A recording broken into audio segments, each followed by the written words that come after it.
Je crois que nous avons le choix de continuer à subir ou à partir avec amour et paix parce qu'à la longue ça pèse. On a l'impression d'être dans une relation fantôme. Donc je réponds à cette question en vidéo parce qu'elle reprend quand même pas mal de commentaires que je reçois. Et oui, donc je suis Sophie Patterson, je suis spécialiste des questions des profils d'attachement évitants, anxieux et chaotiques, et je travaille également sur la confiance en soi et l'estime de soi. Si vous ne connaissez pas le profil évitant, je vous engage à aller voir la vidéo que j'ai épinglée dans mon profil. Donc évidemment que quand on est avec une personne de profil évitant, on a une relation qui est quand même assez compliquée. Alors pas au début puisqu'on ne s'en aperçoit pas parce que la relation est tout à fait normale entre guillemets, c'est-à-dire qu'on a l'autre qui répond favorablement, qui est physiquement aussi présent, à la fois donc physiquement mais par les messages parce que ça peut aller jusqu'à 10-20 messages par jour, même plus.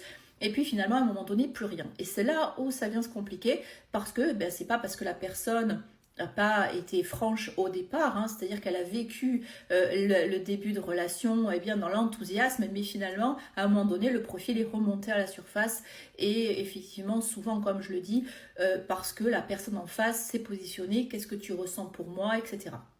Donc là, ça devient plus sérieux, plus engageant, et c'est là où le bas blesse. Donc finalement, la personne qui est en face et qui ne connaît pas en général le profil va se dire mais qu'est-ce que c'est cette histoire? Ça allait si bien, on s'entendait si bien, il y a une si bonne connexion entre nous, et puis finalement je tombe de haut.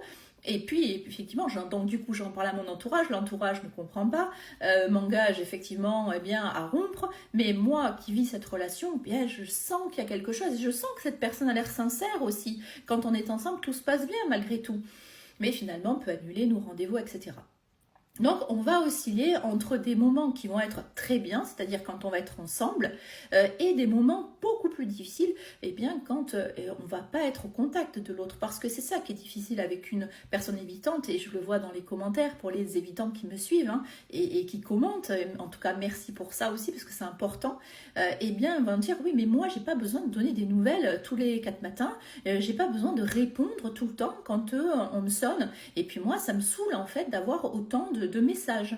Donc effectivement, à ce moment-là, c'est compliqué parce que la personne évitante va retrouver, elle va être dans son profil et ne va pas vraiment supporter ça. La personne en face va être un petit peu, pas un petit peu, mais complètement désabusée, va pas comprendre. Et donc, effectivement, ce que je veux en venir, quand même, l'idée principale, c'est que on n'est pas obligé, si vraiment vous n'arrivez pas à gérer ce type de relation, laissez tomber. C'est-à-dire qu'à un moment donné, il faut quand même savoir, faire quand même écouter ses propres besoins et personne ne vous oblige à être dans cette relation. Alors pour ma part, moi j'ai beaucoup travaillé sur moi pour parvenir à avoir un équilibre et effectivement la personne évitante va aller chercher chez nous des choses à régler, c'est une évidence. Mais effectivement, après, la personne évitante devrait idéalement travailler sur elle. Donc c'est le cas de personnes évitantes qui me sollicitent ou qui mettent des commentaires et qui vont voir des psys.